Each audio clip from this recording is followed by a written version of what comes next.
जो देश की स्थिति है उसको लेकर अब क्या जो राजनीति जो चल रही है इसकी क्या? देखो, देश की स्थिति बहुत ही चिंताजनक है।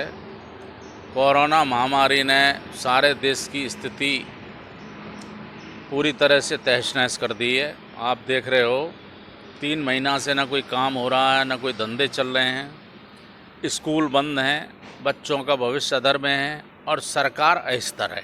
सरकार कोई ऐसा निर्णय नहीं ले पा रही। 150 केसों पे उन्होंने देश को बंद कर दिया, 2 लाख केसों पे देश खुला हुआ है।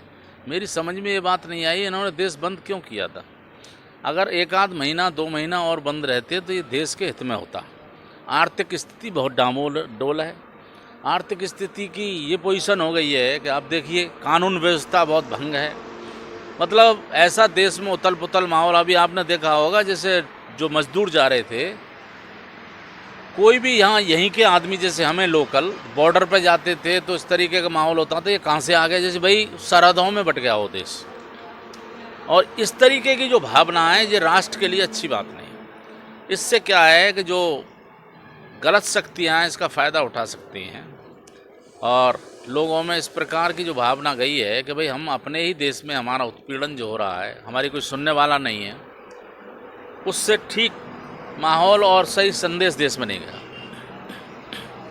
जो वर्तमान में जो लॉकडाउन की स्थिति है और जो लगभग हजारों लाखों लोग अपने अपने घरों की तरफ हैं, जो वर्तमान में जो कोरोना तो उनको लेकर लगभग क्या क्या मानते हैं क्या?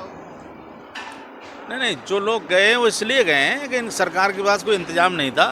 देश के प्रधानमंत्री ने कहा कि जो जहां है वहीं रहेगा और सरकार के पास कोई इंतजाम नहीं है।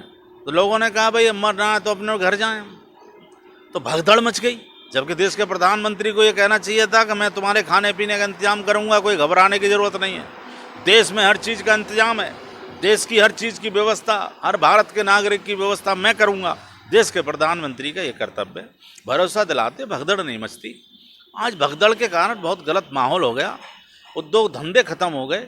जो मजदूर चले आए लौट के, वो बहुत जल्दी लौट के बारे नहीं हैं, तो फैक्ट्री में काम करने के लिए लोग नहीं रहेंगे तो धंधे चलेंगे नहीं। आम लोग इतना परेशान हो चुका है इस लॉकडाउन में, तो लगभग उसको क्या बनते हैं?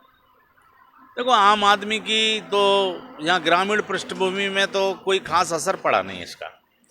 किसान की वही स्थिति है यहाँ तो जो व्यवस्था, लेकिन वो जो नौकरी पेशा वाले आदमी थे, शहरों में गए हुए थे, वो ज़रूर बर्बाद हुए हैं, ख़त्म हो गए बेचारे।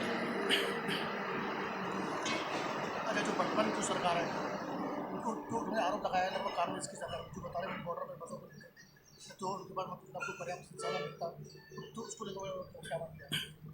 नहीं, कांग्रेस की सरकार ने, प्रियंका गांधी जी ने इंतजाम किया 1000 बसों का।